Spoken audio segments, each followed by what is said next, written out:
Harry Potter and the Chamber of Secrets, Chapter 3, The Burrow.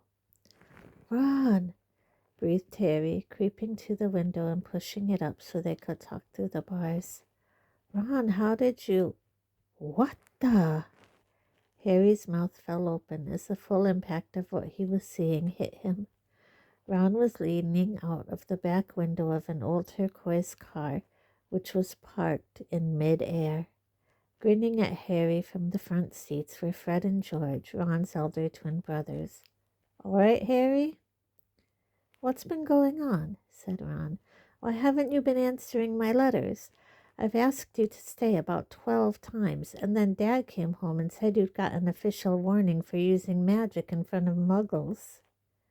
"It wasn't me." "And how did he know?" "He works for the ministry," said Ron. "You know we're not supposed to do spells outside school."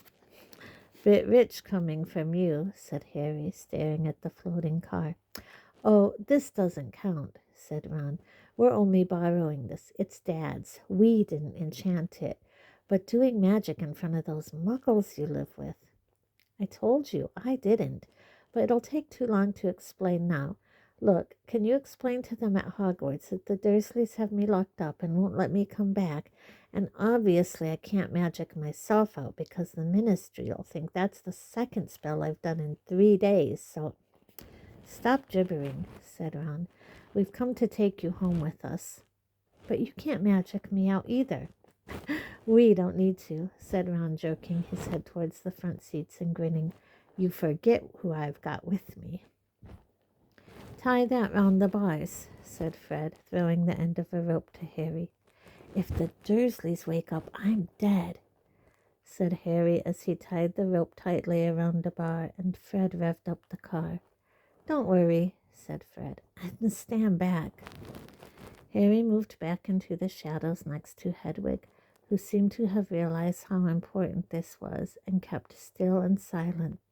The car revved louder and louder, and suddenly, with the crunching noise, the bars were pulled clean out of the window as Fred drove straight up in the air.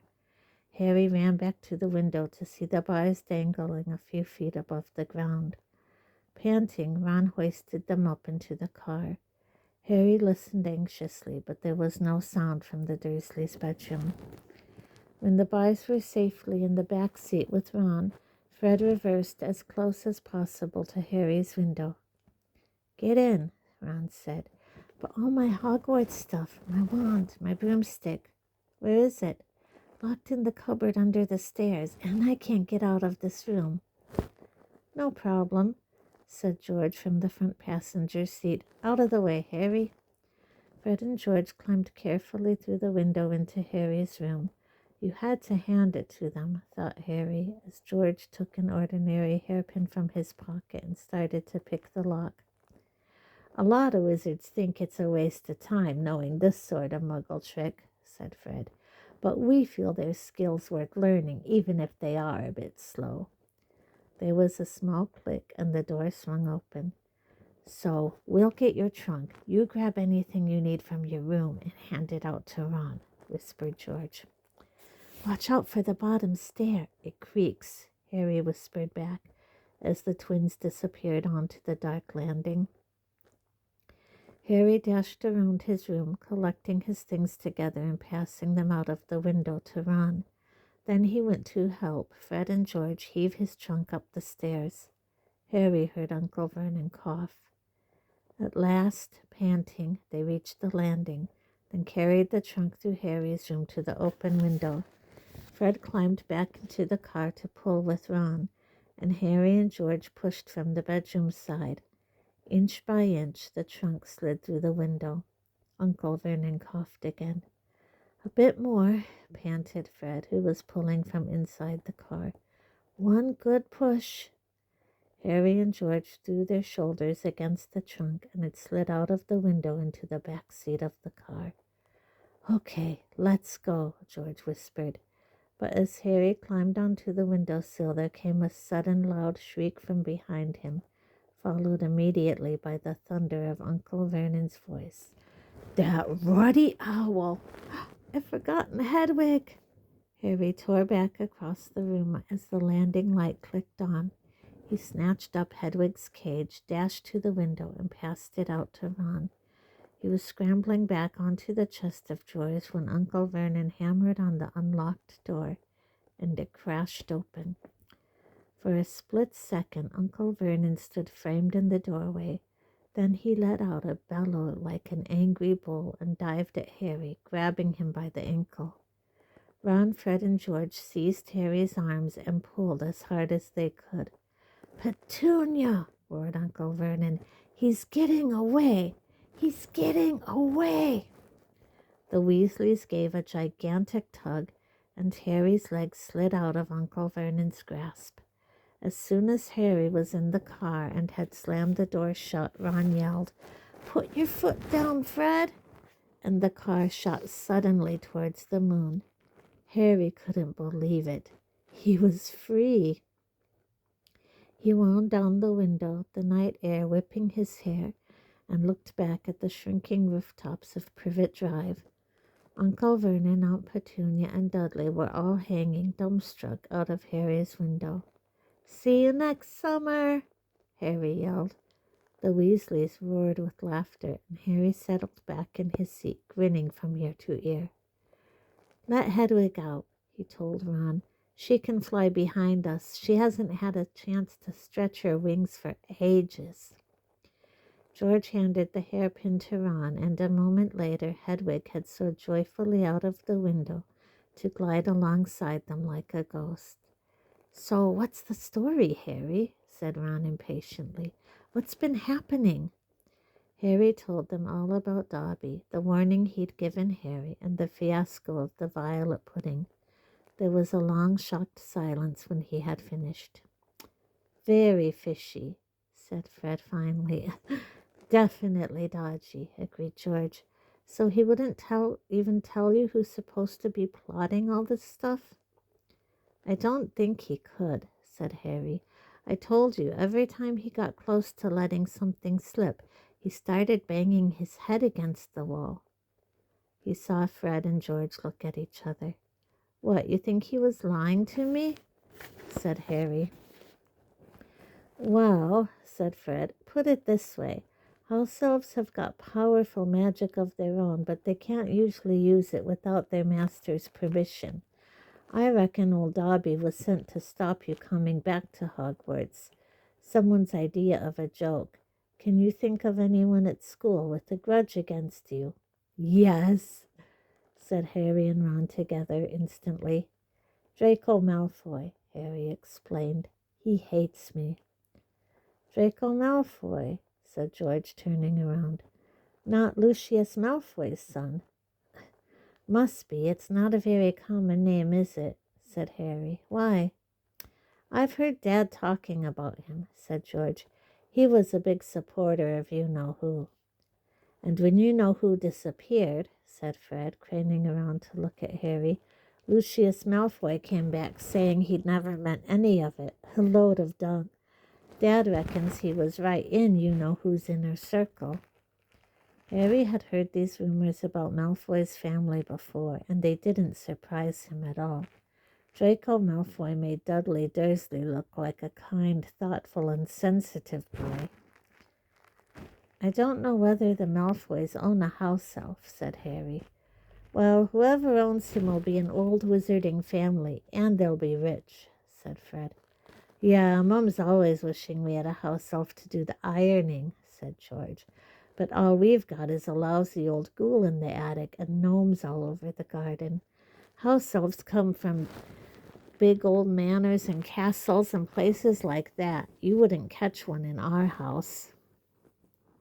Harry was silent. Judging by the fact that Draco Malfoy usually had the best of everything, his family was rolling in wizard gold. He could just see Malfoy strutting around a large manor house. Sending the family servant to stop Harry going back to Hogwarts also sounded exactly like the sort of thing Malfoy would do. Had Harry been stupid to take Dobby seriously?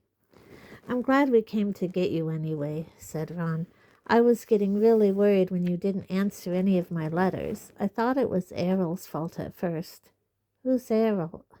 Our owl. He's ancient. It wouldn't be the first time he'd collapsed on a delivery. So then I tried to borrow Hermes. Who?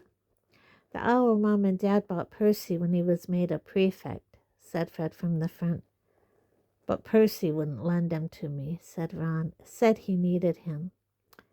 Percy's been acting very oddly this summer, said George, frowning, and he has been sending a lot of letters and spending a load of time shut up in his room. I mean, there's only so many times you can polish a prefect badge. You're driving too far west, Fred, he added, pointing at a compass on the dashboard. Fred twiddled the steering wheel. So does your dad know you've got the car? Said Harry, guessing the answer. No, said Ron. He had to work tonight. Hopefully we'll be able to get it back in the garage without Mom noticing we flew it. What does your dad do at the Ministry of Magic anyway? He works in the most boring department, said Ron. The Misuse of Muggle Artifacts office. The what?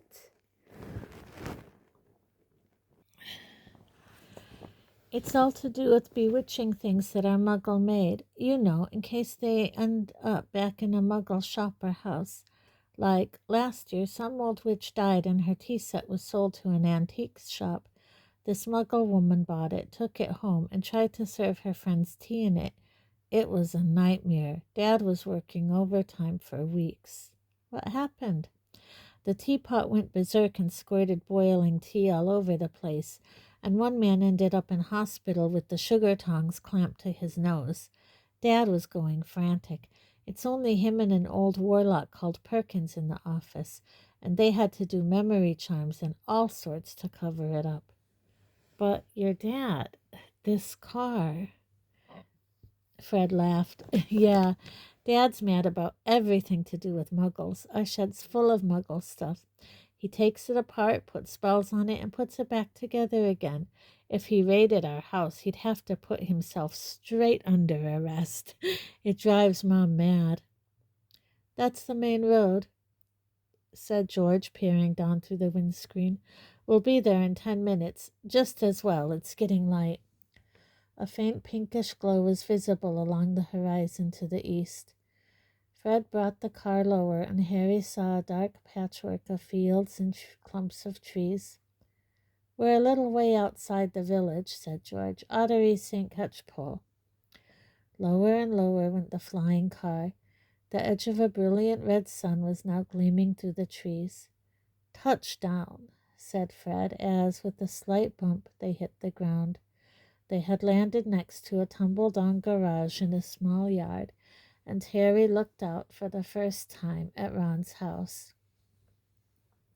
It looked as though it had once been a large stone pigsty, but extra rooms had been added here and there until it was several stories high, and so crooked it looked as though it was held up by magic, which, Harry reminded himself, it probably was. 4 or 5 chimneys were perched on top of the red roof. A lopsided sign stuck in the ground near the entrance read, "The Burrow." Round the front door lay a jumble of Wellington boots and a very rusty cauldron. Several fat brown chickens were pecking their way around the yard. "It's not much," said Ron. "It's brilliant," said Harry happily, thinking of Privet Drive. They got out of the car. "Now, we'll go upstairs really quietly," said Fred, "and wait for Mom to call us for breakfast. Then, Ron, you come bounding downstairs, going, 'Mom, look who turned up in the night.' And she'll be all pleased to see Harry, and no one need ever know we flew the car." "Right," said Ron. "Come on, Harry, I sleep at the—" Ron had gone a nasty greenish color, his eyes fixed on the house. The other 3 wheeled round. Mrs. Weasley was marching across the yard, scattering chickens, and for a short, plump, kind-faced woman, it was remarkable how much she looked like a saber-toothed tiger. "Ah," said Fred. "Oh, dear," said George. Mrs. Weasley came to a halt in front of them, her hands on her hips, staring from one guilty face to the next. She was wearing a flowered apron with a wand sticking out of the pocket. "So," she said. "Morning, Mom," said George in what he clearly thought was a jaunty, winning voice. "Have you any idea how worried I've been?"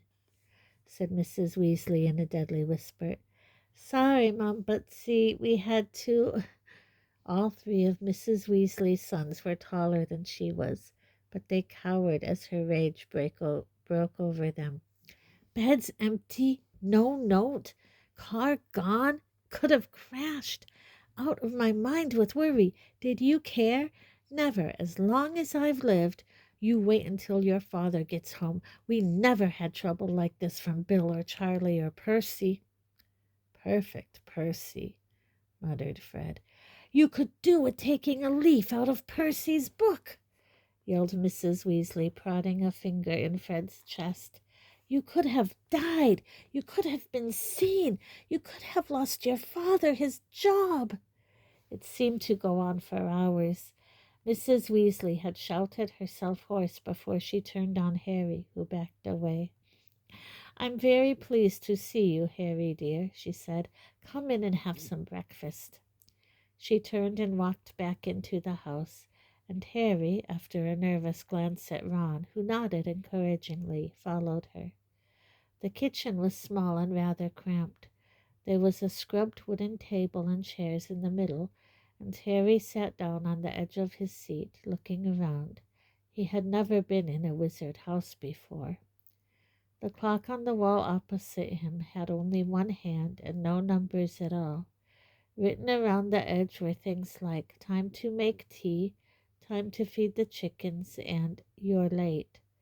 Books were stacked 3 deep on the mantelpiece, books with titles like "Charm Your Own Cheese," "Enchantment in Baking," and "1-Minute Feasts, It's Magic."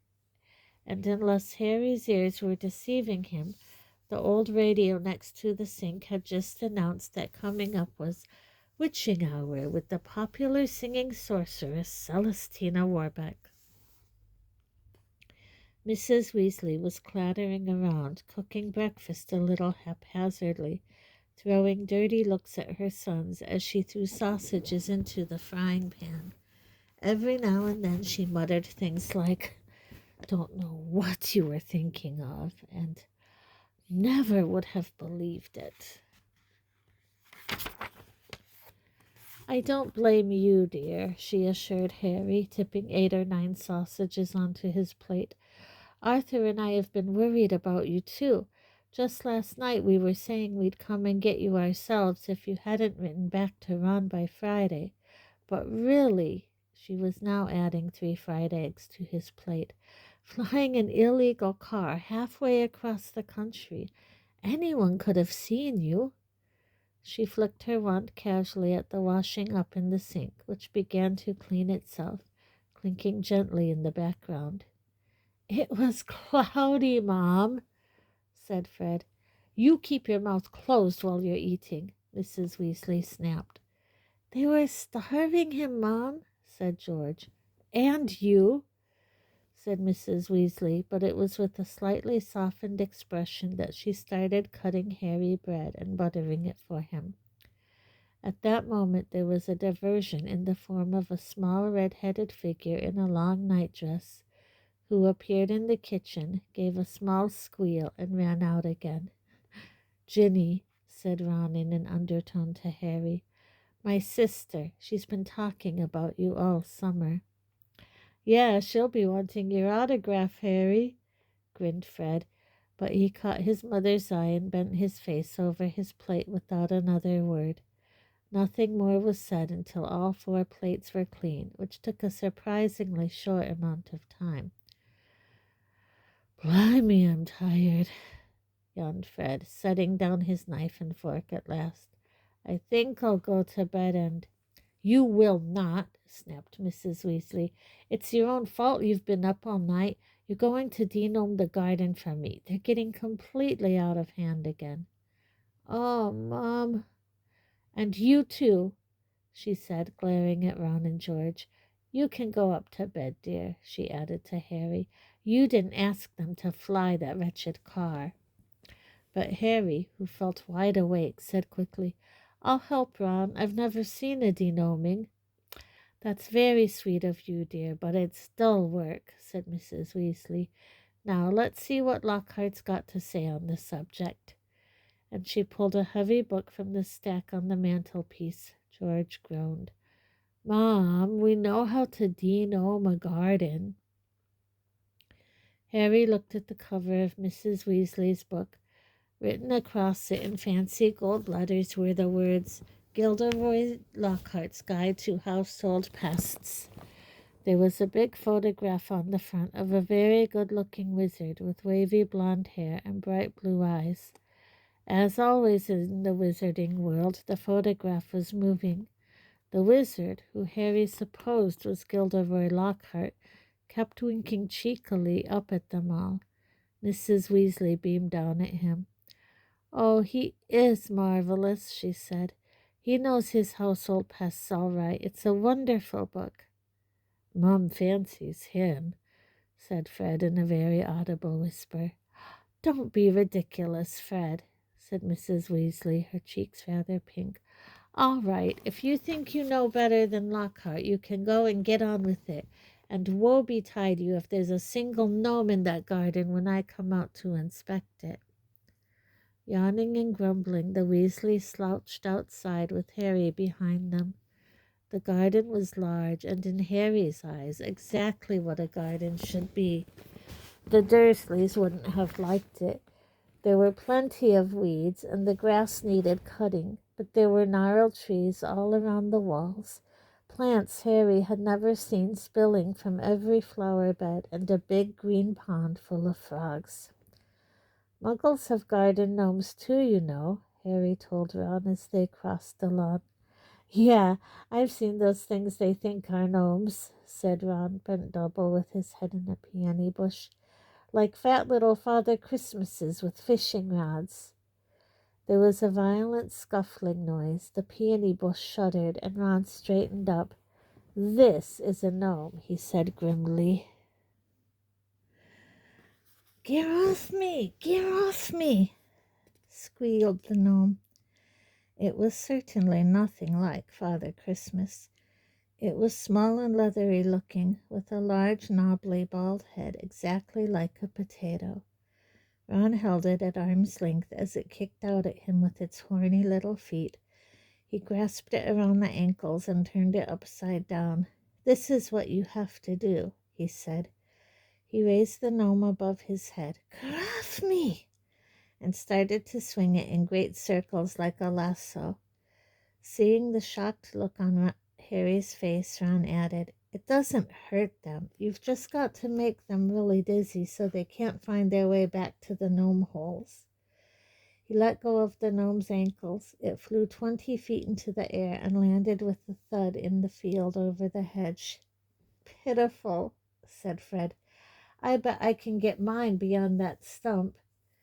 Harry learned quickly not to feel too sorry for the gnomes. He decided just to drop the first one he caught over the hedge, but the gnome, sensing weakness, sank its razor-sharp teeth into Harry's finger, and he had a hard job shaking it off until, Wow, Harry, that must have been 50 feet. The air was soon thick with flying gnomes. See, they're not too bright, said George, seizing 5 or 6 gnomes at once. The moment they know the denoming's going on, they storm up to have a look. You'd think they'd have learned by now just to stay put. Soon the crowd of gnomes in the field started walking away in a straggling line, their little shoulders hunched. They'll be back, said Ron, as they watched the gnomes disappear into the hedge on the other side of the field. They love it here. Dad's too soft with them. He thinks they're funny. Just then the front door slammed. He's back, said George. Dad's home. They hurried through the garden and back into the house. Mr. Weasley was slumped in a kitchen chair with his glasses off and his eyes closed. He was a thin man, going bald, but the little hair he had was as red as any of his children's. He was wearing long green robes which were dusty and travel-worn. "What a night," he mumbled, groping for the teapot as they all sat down around him. 9 raids. 9! And old Mundungus Fletcher tried to put a hex on me when I had my back turned. Mr. Weasley took a long gulp of tea and sighed. "Find anything, Dad?" said Fred eagerly. "All I got were a few shrinking door keys and a biting kettle," yawned Mr. Weasley. "There was some pretty nasty stuff that wasn't my department, though.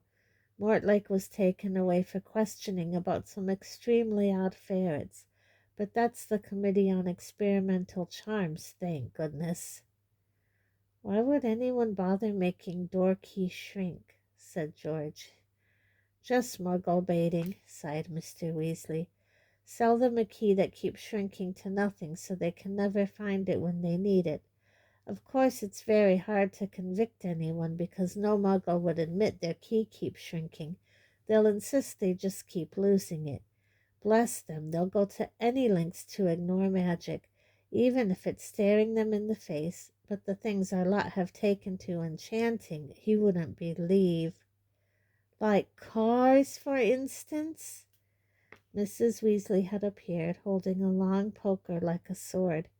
Mr. Weasley's eyes jerked open. He stared guiltily at his wife. "Cars, Molly dear?" "Yes, Arthur, cars," said Mrs. Weasley, her eyes flashing. "Imagine a wizard buying a rusty old car and telling his wife all he wanted to do with it was take it apart to see how it worked, while really he was enchanting it to make it fly." Mr. Weasley blinked.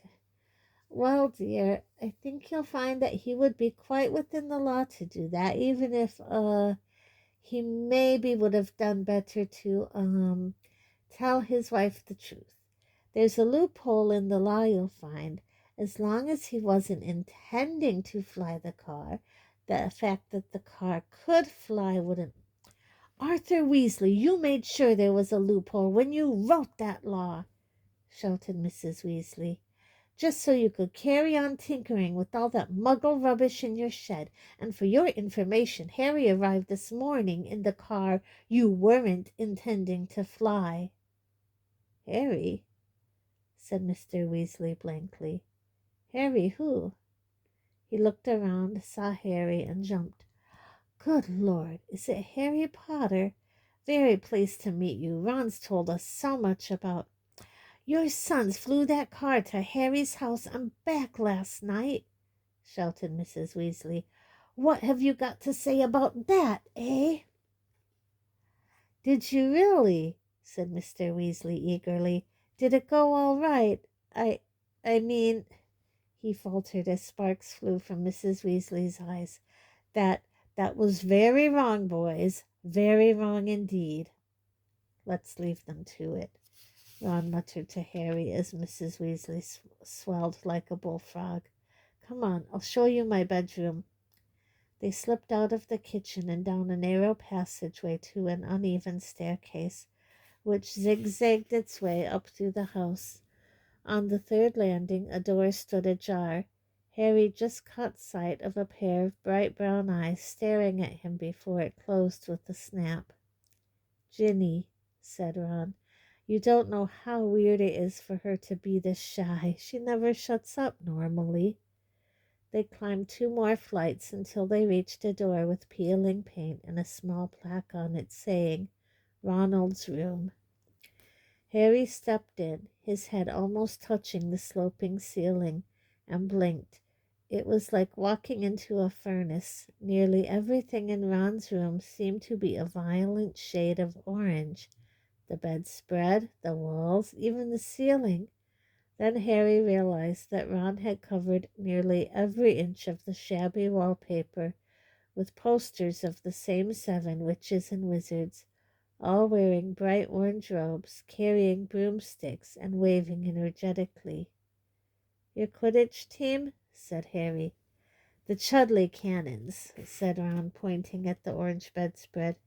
which was emblazoned with two giant black C's and a speeding cannonball. Ninth in the league.